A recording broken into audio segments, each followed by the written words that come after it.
We are talking about hormones, menopause, all of this fun stuff.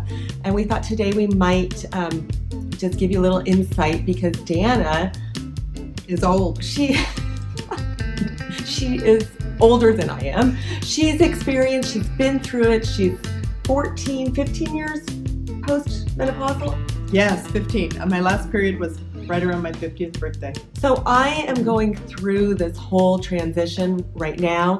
And so I want to know from Dana, and I'm sure a lot of you ladies that are in my shoes, or maybe even where Dana is, hear what her experience is and what was the hardest thing for you. What'd you learn that really helped you the most? It's a long journey, as you know. Perimenopause, I think I started feeling the symptoms maybe 45-ish. When I was younger, I used to have what I called cycle PMS about once a quarter, where I literally, my husband used to say, "Oh, you're so hard to be around." I said, "Well, at least you can get away from me. I can't get away from myself." So I had some of those things that I think really are perimenopause in our 40s. And I will say, as I share what worked for me and what didn't, we're all very different. So sometimes what works for me might be great for you, might not be. But it was definitely an ongoing experiment. But I'll tell you, Robin, the first thing I experienced negative was the emotional, the roller coaster. And I did kind of feel like I was losing my mind sometimes.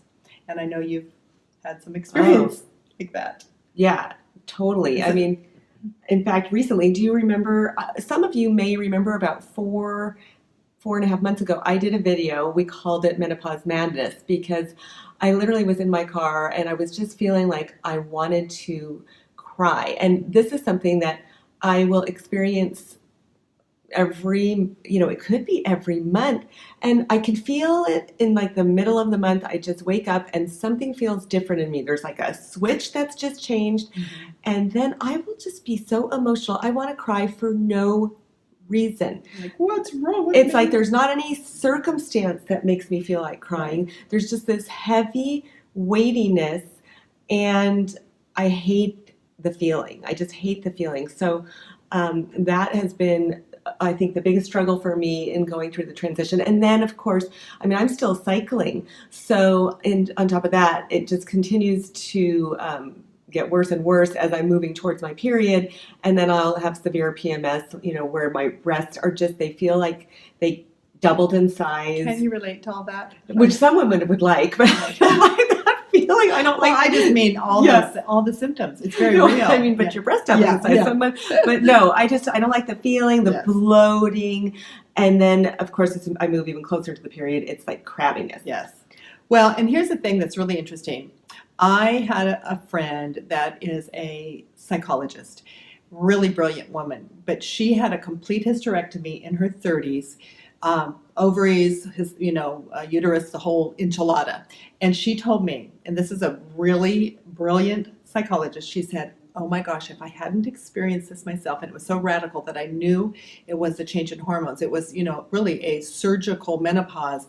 She said, "I thought I was going crazy. And if I didn't know what had just happened, if I had just gone through menopause, the power of hormones to impact our emotions, our thoughts, it's crazy." When I wrote the book Heat Is On, I did a chapter called Hormone Hostage Husbands because, that kind of emotional response to how we're feeling is just very real. So no matter where you're at, some people are much more willing to talk about it than others. I think in this day and age, we are a little more transparent, but we laugh about it. Menopause the Musical was a great way to laugh at all the symptoms. But I think those emotional symptoms where it's almost like a midlife crisis of sorts, although it's past midlife for women, because you may be very discontent. You may be very disconnected, say, from your husband. Things are changing. So I think the most important takeaway for this is you're normal. It is not abnormal, but we do want to do our best physically to diminish those symptoms because they are so troublesome. So today, just acknowledging both Robin and I know what it is to have those really out of control emotions, a lot of even almost this physical sensation. It can be sadness or it can, for some people, it can be really angry. For me, I was just tense. It was like, do you have to eat that loud? Do you have to breathe that loud? So we want to give you a practical tip today. It's not the end all and the only thing, but it is something. It will impact every single one of you, no matter where you're at in menopause, and that is your nutrition. Yes, and I follow a pretty clean nutrition program. So, and I still am experiencing these emotions, but OMG, God, what if I was eating a lot of sugar? What if I was drinking a lot of soda and caffeine and grains? I mean, I probably would be going off the deep end. There's a lot of medical correlation between grains and increased negative menopausal symptoms. When we can get our body's inflammation down, when we can get our nutrition up, our blood sugar stable, our cortisol down, the caffeine, even the sugar, the stress, any stress on the body, you can get a cortisol response.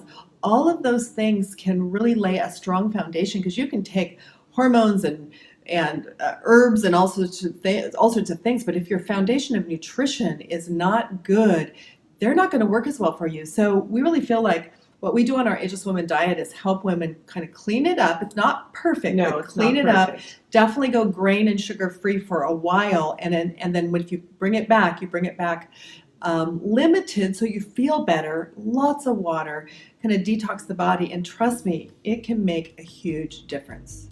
One of the things that Dana and I really are experts at is coaching women on their health and nutrition, as well as for weight loss.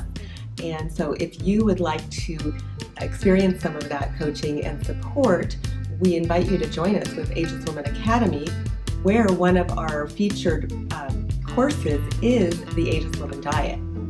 So check out the link provided, and we look forward to potentially connecting with you over at Ageless Women Academy.